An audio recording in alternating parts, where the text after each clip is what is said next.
जिला विधिक सेवा प्राधिकरण की सचिव एवं सीजीएम गुनीत अरोड़ा ने मेला श्री कपाल मोचन में लोगों को उनके अधिकारों एवं कानून की जानकारी देने के लिए लगाए गए स्टॉल का उद्घाटन करते हुए कहा कि इस स्टॉल के माध्यम से अनुभवी अभिवक्ताओं द्वारा लोगों को उनके अधिकार व कानून की विस्तार से जानकारी दी जा रही है। उन्होंने बताया कि आम जनता को कम समय में न्याय मिले, इसके लिए समय समय पर लोक अदालत व स्थानीय लोक अदालतें आयोजित की जाती हैं ताकि जनता को स्थानीय स्तर पर न्याय मिल सके।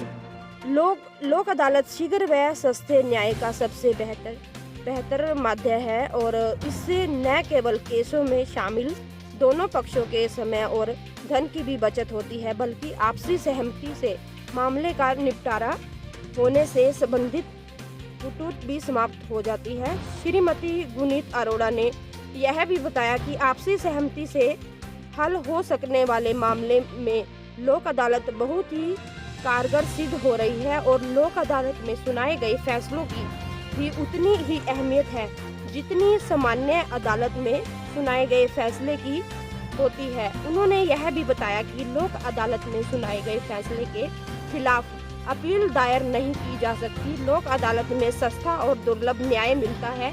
इन राष्ट्रीय लोक अदालत के माध्यम से लोगों का बिना समय और व पैसा गवाए केसों का समाधान किया जा रहा है। राष्ट्रीय लोक अदालतों में न तो किसी पक्ष की हार होती है और न ही किसी पक्ष की जीत होती है। दोनों पक्षों की आपसी सहमति से विवादों का समाधान कराया जा रहा है। इस दौरान कई वकीलों ने भी अपनी राय दी है, तो आप देख रहे हो हमारे चैनल के माध्यम से तस्वीरें आपको दिखाने का प्रयास कर रहे हैं दोस्तों आप देख रहे थे सिटी न्यूज़ सढौरा और वीडियो को ज़्यादा से ज़्यादा लाइक करें, सब्सक्राइब करें और शेयर करें ताकि आम जन लोगों को इस जानकारी का पता लगे। तो दोस्तों आप देख रहे थे सिटी न्यूज़ सढौरा। कोई भी व्यक्ति हमसे लीगल एड ले सकता है जिस पर एक कैंप लगाया जा रहा है, जो कि camp madam Shalini Nagpal, session जज यमुनानगर व CGM legal aid madam Guneet Arora ji की तरफ से लगाया जा रहा है और लीगल एड की तरफ से, जिसमें सभी लोगों को आने जाने वाले उनको लीगल एड दी जाएगी मुफ्त में, उनसे कोई फीस नहीं ली जाती, उनको फ्री ऑफ कॉस्ट बुक्स प्रदान की जाती है। मेले कैंप है, मेले में भी लगते हैं और डे बाई डे भी लगते हैं पूरा साल जी। जैसे हमारे कोई गाँव हुए, कोई कस्बे हुए या कोई और प्रोग्राम होते हैं, उनमें भी हमारे कैंप लीगल एड की तरफ से लगाए जाते हैं।